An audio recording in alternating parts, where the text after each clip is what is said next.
Howdy folks, and welcome to episode 19 of Mingles with Jingles, the weekly series where you ask questions and I do my best to make it look like I'm answering them while just waffling on for half an hour about all kinds of rubbish. I seem to be getting away with it so far. This is going to be a slightly shorter Mingles with Jingles than usual. Well, you know, short by my standards. Just because I'm so mind-bogglingly busy at the moment. There's just so much going on. The replay contest side of the 100,000 subscriber giveaway is still going. I've narrowed it down to 1,600 remaining emails. Myself and Eddie have been ploughing through. There were 3,500 submissions. Right, it's going to take a while for me to pick the winners. Just going through the submissions themselves is taking weeks. So it's probably going to be another week. I mean, we're about halfway through. But you know what it's like. You start off strong and then you start to flag. And it gets harder and harder to go back into the email folder and look at more emails, the same shit over and over. I mean, not that the submissions are shit, but, you know, reading emails on the same subject all day, every day. I don't know how Eddie's not killed himself by now. I have to keep firing him and rehiring him again a couple of times a week just to keep him motivated.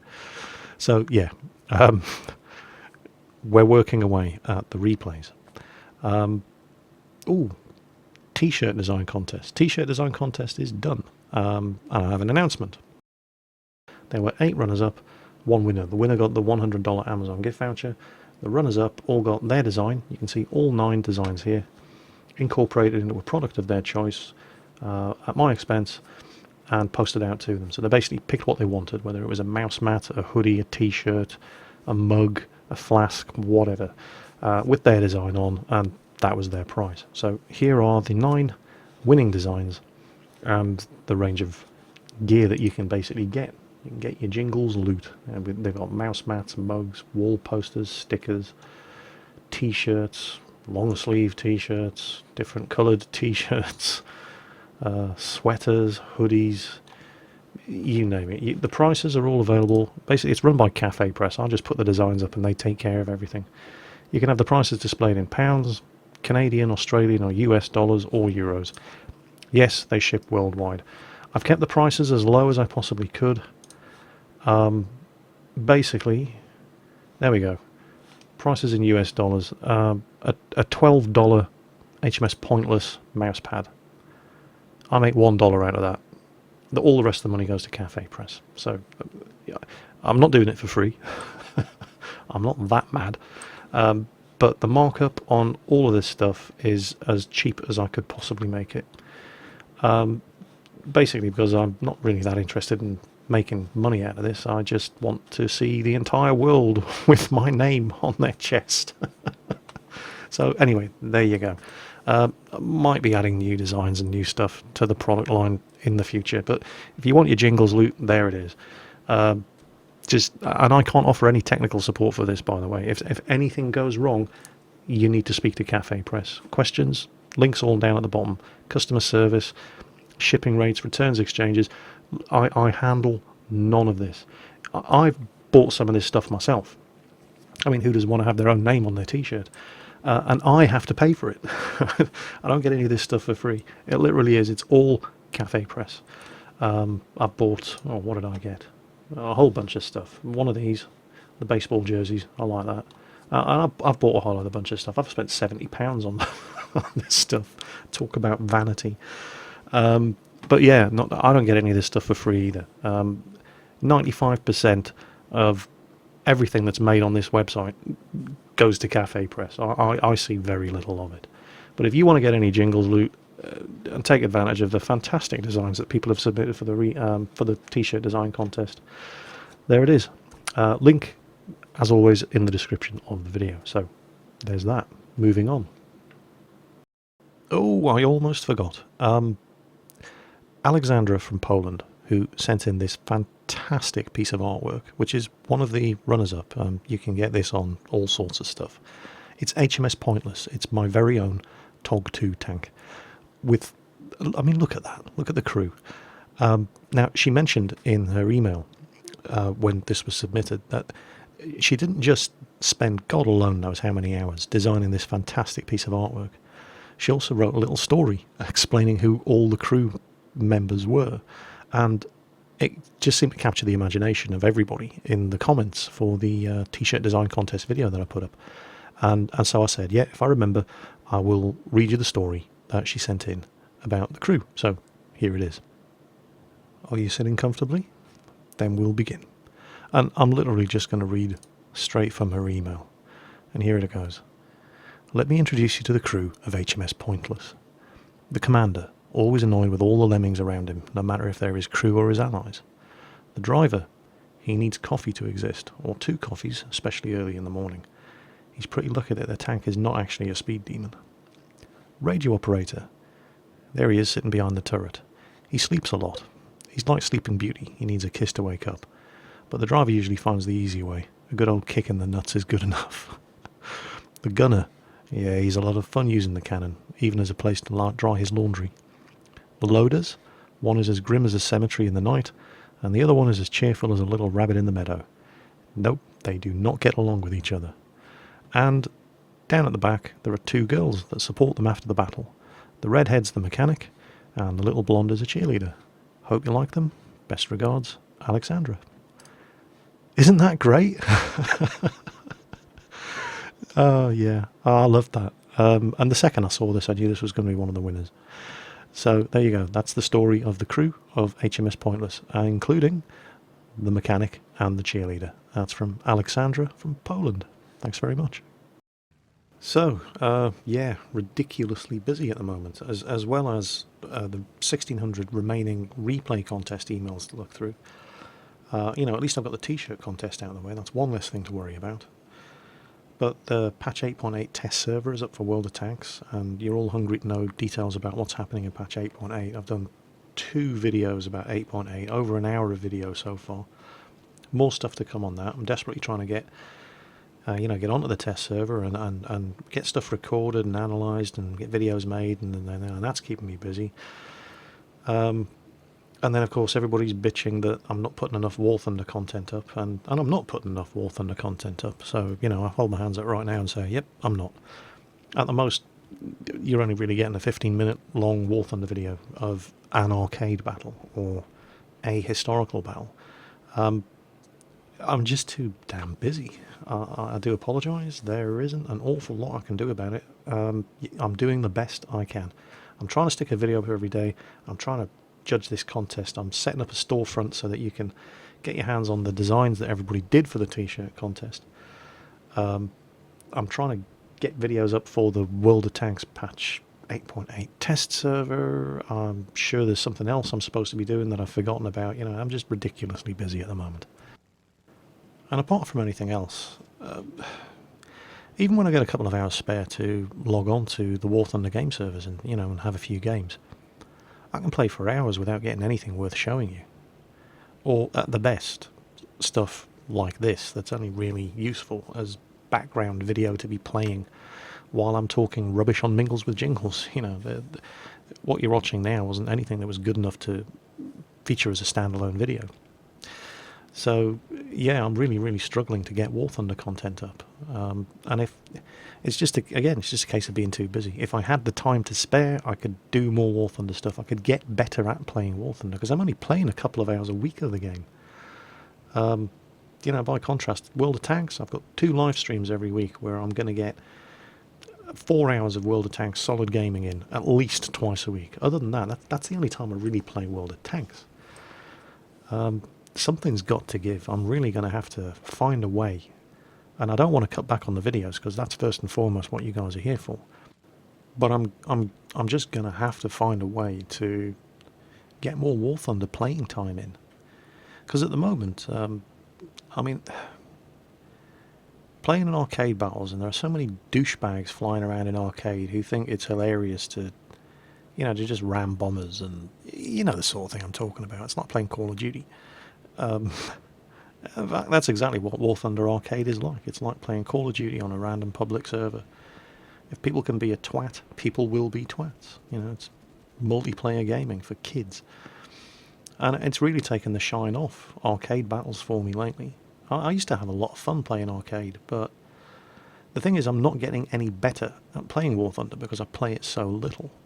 And so, I mean, I'm paying more attention to the rampant douchebaggery that goes on in arcade battles, and I'm getting better, slightly better, at avoiding the, the deliberate rammers and just the arseholes that infest the arcade servers. But I'm not playing enough to get any better at historical, and historical's where the real meat and bone of the game is. So something's got to give, and I don't know what it is I'm going to do, but I'll have to figure something out. All of which kind of appropriately brings me straight onto the first proper question of this week's Mingles with Jingles. It's from Lord Farquhar 96, and what do you think of rammers in War Thunder? Do you hate them, or do you hate people who hate them? Well, I suspect most of you probably already know my answer to this one, but I think it's important that you make a distinction between deliberate rammers who are complete arseholes and people who just don't know how to fly their planes, or reckless, or... I mean, there's a massive difference between two people getting in a head-on pass with each other, neither of them breaking off in time, both of them flying into each other. That's not ramming, that's just people being idiots. And there's a big difference between two people in a head-on pass, one of whom kills the other one and leaves it too late to get out of the way, and the wreck of the dead plane flies into him. You can't blame the pilot who got shot down. He's been shot down. He's no longer got any control over his aircraft. That's just, shit that happens. It's not down to people deliberately trying to take you out by ramming you. It's just down to people not having a clue how to play their aircraft. It happens. It's annoying, but if it happens to you, you're just as much at fault as the guy who flew into you. Now, your actual deliberate ramming falls into one of two categories. First, you've got the guy who doesn't really know where to shoot or how to shoot, manages to sit on your arse and either misses you or his fire is completely ineffective and it just doesn't do enough damage to knock you out. And he gets more and more frustrated and loses his temper and just flies into you. And what you've got there is your screaming German broken keyboard kid. That's basically what that is. That's just immaturity. It's not... It's anger-induced douchebaggery. It's not actually deliberate.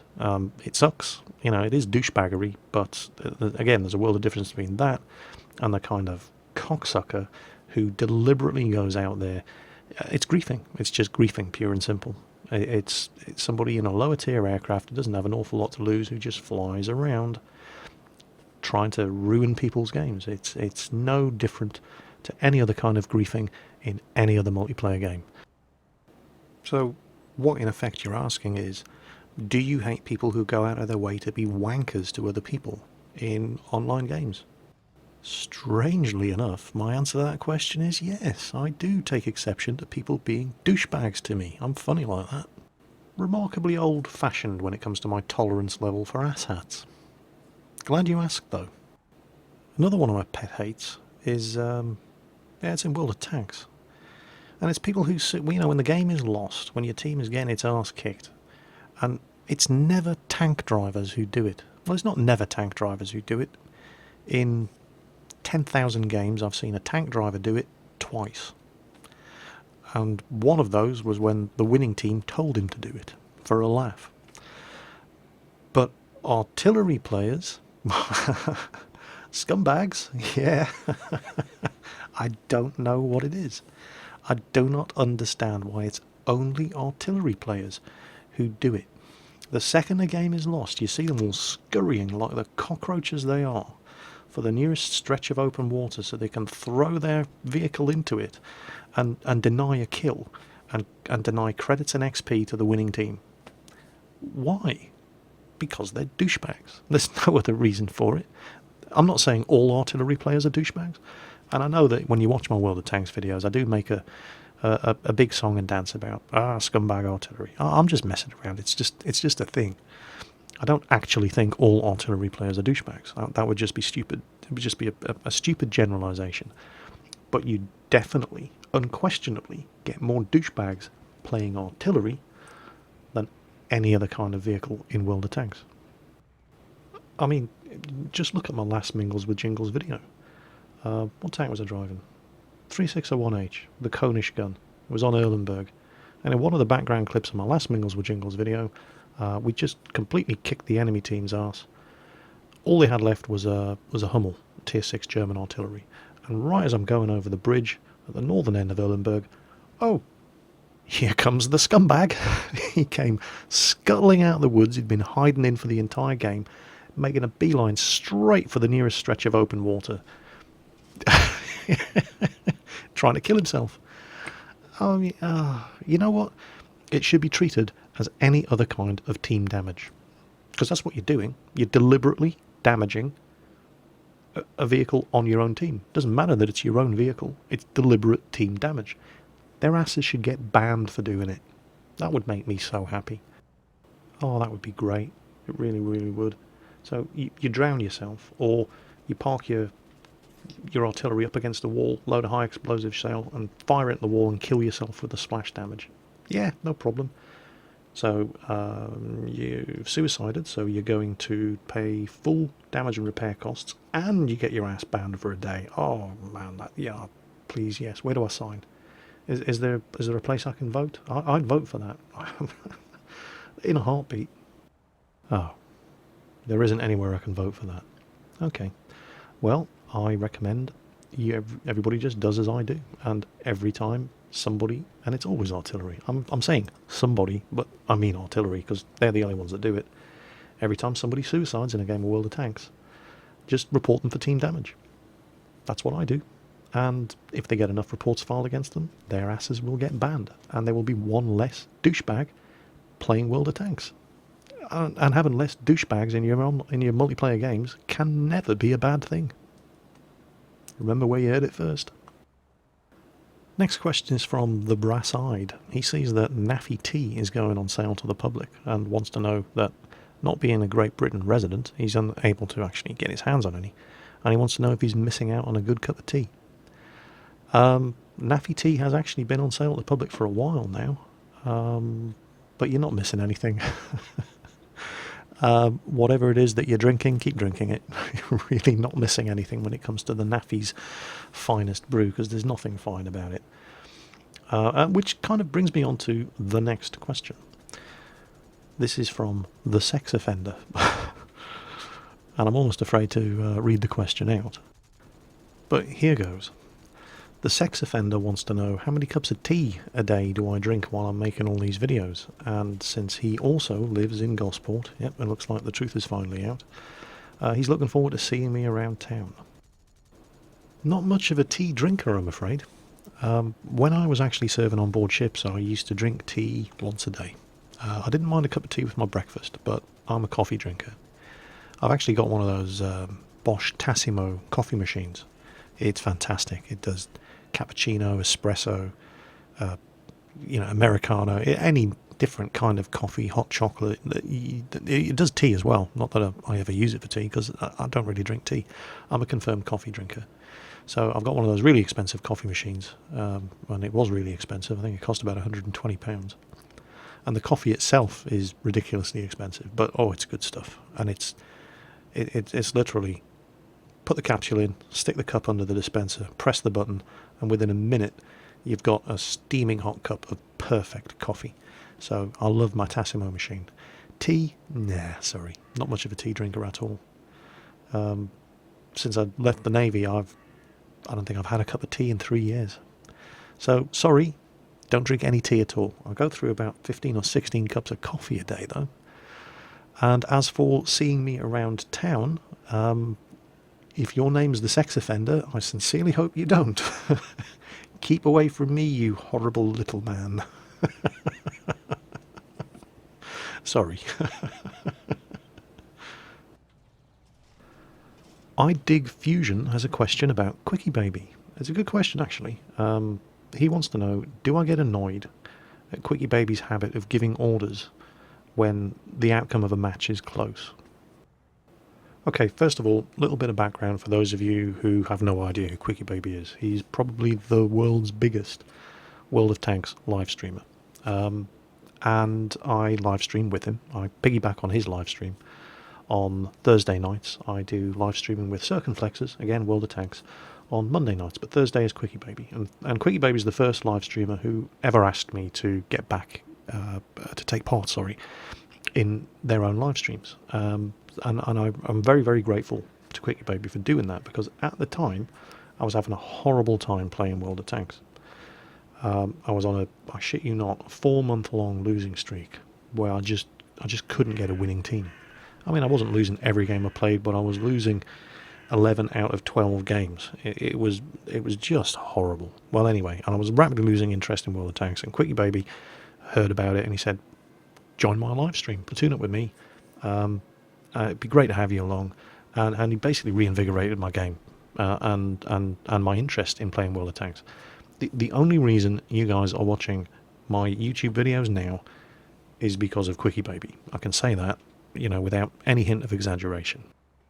Now, when it comes to World of Tanks, Quickie Baby is a far better player than I will ever be. Right? I'm a better than average World of Tanks player. Right? No false modesty here. I know exactly how good I am. I'm pretty good, but I'm not great. Quickie Baby is great. And so the kind of situation that I Dig Fusion is talking about is when usually Quickie Baby's been knocked out and myself or perhaps one other member of our platoon are still in the game, but it's a very, very close outcome, and Quickie Baby starts taking charge. Now, I can 100% definitely completely sympathise with and understand anybody for whom that would be really, really annoying. You're sitting there, the pressure's on, you got a lot riding on your shoulders, you could lose the game unless you perform, and suddenly this guy starts yapping orders in your ear, and you're like, will you just shut up and leave me alone? I'm trying to play the game here. If that's your reaction to it, completely understand and sympathise. It's not my reaction to it though, and it's not my reaction probably for a number of different reasons. First of all, I come from a military background. I'm used to taking orders. Secondly, I understand that Quickie Baby is better at the game than I am. He's better at reading the battlefield than I am. He's better at analysing the minimap than I am. He's better at being able to read what the enemy players are likely to do than I am. And I understand also that in the heat of battle, you don't often have the time to politely explain to somebody what it is that maybe, perhaps you might think about going, no, you don't have time for that, right? And again, I come from a military background. I'm quite used to people not asking nicely and just getting the information across that needs to be gotten across in as quickly and efficiently a manner as possible. And that's basically what Quickie Baby's doing. I mean, in order to feel threatened by anybody doing that, you would have to have some sort of feelings of insecurity sitting there at the back of your head, feeling like you were second best. I know that I'm second best to a World of Tanks player like Quickie Baby.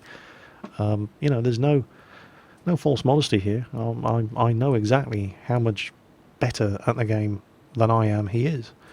And so if he gets knocked out in a match, and I'm the last player left on the team with 3 enemy tanks closing in, and he starts, taking charge of the situation, it's just like flying with a co-pilot. It can only help you, providing you don't let your ego get in the way and start telling him, look, shut up, and because then it's just another thing distracting you from what you need to do to win the bloody game. And that's all he's trying to do. He's trying to win the game. He's still, even when he's knocked out, he's still a team player. So no, I don't have a problem with it whatsoever. He's just doing what needs to be done, and he's doing it in as brisk, efficient, and military, if you like, a fashion as possible. He recognises that there is rarely time to stop and say, excuse me, but would you mind? When by the time he said that, it's too bloody late and I'm dead. So no, I don't have a problem with it whatsoever. It's just Quickie Baby doing what needs to be done. And if he didn't do it, we'd probably lose a lot more games, because he is a better player than I am. And I do appreciate his coaching. And it doesn't bother me, because it doesn't threaten me, if you know what I'm saying. I don't, there's no clash of egos going on there. I don't feel as if he's belittling me in front of his live stream audience, because that's definitely not what he's doing. Next question comes from Quick123456. And this is a good question, actually. He wants to know, Jingles, have you ever regretted making a YouTube channel? Sometimes, yes. Not often. Sometimes, though, it does all get a little bit much. When I started off, I wasn't at the top of anybody's recommended next video list. I was getting my subscribers from word of mouth. Maybe people had seen my forum thread on the World of Tanks EU portal forum. Maybe other people had said, oh, check this guy out, you might like this video, and so on and so on. As things get more popular, you start attracting subscribers, or not even subscribers, just people coming along to watch your video, not liking what they see for one reason or another, and just spreading hate and bile and garbage in the comments that you never get when you're a small YouTuber. And it doesn't normally bother me, but I know other people who've almost quit because of it. People like RamJB in War Thunder. He attracts some of the most ferocious trolls. I mean, I've got hundreds of trolls and haters and so on, but I just ignore them. Or sometimes I troll them right back, and it just, I have fun driving them into a frothing rage. When I'm bored, I bait the trolls. Some YouTubers can never get beyond that, and it really, really affects them. Sometimes I do regret not really being able to play games just for the sake of playing them. And whenever I'm playing a game, I'm always thinking, should I be recording this? And trying to think how it's going to look on a video, and so on and so on and so on. And that gets a bit tiresome. But then I slap myself and think, shut the hell up, Jingles, you're playing games for a living. You've got nothing to complain about. So, yeah. I mean, yeah, of course, sometimes there are certainly downsides to running a successful YouTube channel. The downsides to everything. Every silver lining has a cloud. But my problems in the grand scheme of things are pretty minor. I mean, it's not like I'm Brad Pitt and I can't walk down the street without a horde of paparazzi screaming after me. I'm a minor internet celebrity at best, and I'm playing computer games for a living. My problems are not that great. So, yeah, sometimes I do regret starting a YouTube channel, but then I, wake up, smell the coffee, slap myself silly for being so stupid, and count my blessings. So, things could be a damn sight worse. I wake up in the morning like, oh no, I've got to play my favourite games again all day. Shut up, Jingles. Right, well, that's going to have to be it for this week, folks. I've got far too much stuff to do to keep this video going for much longer. Those 1,600 World of Tanks replay contest emails ain't going to read themselves. I know I said that this was going to be a shorter than usual Mingles with Jingles, and we're coming up to 29 minutes. So yeah, it's a whole 2 minutes shorter than last week's Mingles with Jingles. Well, short by my standards. So anyway, I've got to get back to those emails. As always, folks, take care on that battlefield. Watch your six, and I'll catch you next time.